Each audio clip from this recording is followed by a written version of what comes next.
Hello বন্ধুরা, সকলে কেমন আছো? আমি খুব ভালো আছি। তোমাদের কাছে একটি ছোট্ট সুন্দর একটি টিপস নিয়ে চলে এসেছি। সেটি হচ্ছে বন্ধুরা, এই আমাদের মেঝে ঘরে দেখবে যখন আমরা মুছি তখন এক এক সময় মেঝে দেখবে চকচক করে না, কেমন একটা কালশিটে হয়ে গেছে, কোনো উজ্জ্বল ভাব নেই। সেটা আমাদের একদমই ভালো লাগে না, কিন্তু আমরা চাই না যে সার্ফ দিয়ে ঘষাঘষি করলে পরবর্তীকাল মানে মোছার পরে যদি কেউ হট করে ঢুকে পড়ে, পিছলা খেয়ে পড়েও যেতে পারে, তার বিপদও হতে পারে। এর জন্য আমরা চাই না। তো আমরা একদম ঘরোয়া উপায় সুন্দর করে একদম মেঝেটা একদম ঝকঝকে করবে, একদম পরিষ্কার হয়ে যাবে রেগুলার মুছতে মুছতে। সেই টিপসটি তোমাদের আমি দেবো, যেটি হচ্ছে আমি করেছি। কারণ আমাকে সবাই বলতো সার্ফ দিয়ে ভেতরে দিয়ে একটু ভালো করে একটু ঘষে ঘষে মুছবি, দেখবি মেঝেটা দাগ ঠাক যা আছে সব উঠে যাবে। কিন্তু না, আমি সেটা একদমই চাইনি, কারণ ওটাই ভয় লাগে কেউ যদি পড়ে যায় বা নিজেই যদি পড়ে যায়।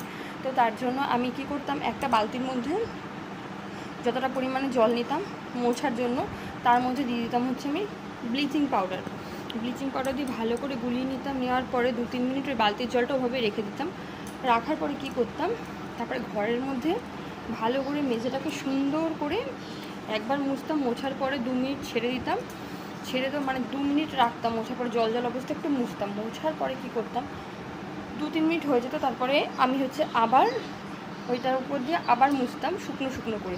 2-3 মিনিট রাখার পরে যে নোংরা দাগগুলো আছে সেগুলো নরম হয়ে যাবে, আর তার পরেরটা মোছা দেবে, দেখবে পুরো চকচকে হয়ে যাচ্ছে। এরকম করে তোমরা রেগুলার মোছো। একদিন মুছলে তোমরা বুঝতে পারবে না, তোমরা রেগুলার মুছতে থাকো। ঘর তো রেগুলারই মোছার জিনিস।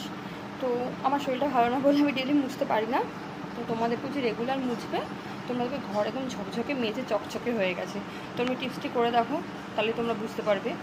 কারণ আমি করেছি, খুব সুন্দর ফলাফল পেয়েছি। কারণ আমি হচ্ছে রেগুলার মুছতে পারি না, তো এর জন্য। আর তোমরা রেগুলার মুছো, অবশ্যই দেখতে পাবে ঘরে যে দাগগুলো থাকে, ধরো কিছু পড়ে গেল, সেগুলো আস্তে আস্তে হালকা হয়ে যাবে, এবং নোংরা মানে উজ্জ্বল ভাবটা পুরো কেটে গেছে শান দিয়ে, সেটাও পুরো একদম আস্তে আস্তে ফিরে আসবে। ব্লিচিং পাউডার দিয়ে মোছো, একদম ভালো। আর হচ্ছে তোমরা যদি না পারো নিম অয়েল দিয়ে মোছো না, নিম অয়েল দিয়ে মুছলেও খুব ভালো। নিম অয়েলও খুব ভালো, নিম পাতার তোমরা জানো প্রচণ্ড ভালো। পোকামাকড় মশামাছি কিচ্ছু বসবে না, খুব ভালো থাকবে। এই টিপসটি তোমরা করে দেখো, অবশ্যই একটু ফলাফল পাবে সুন্দর।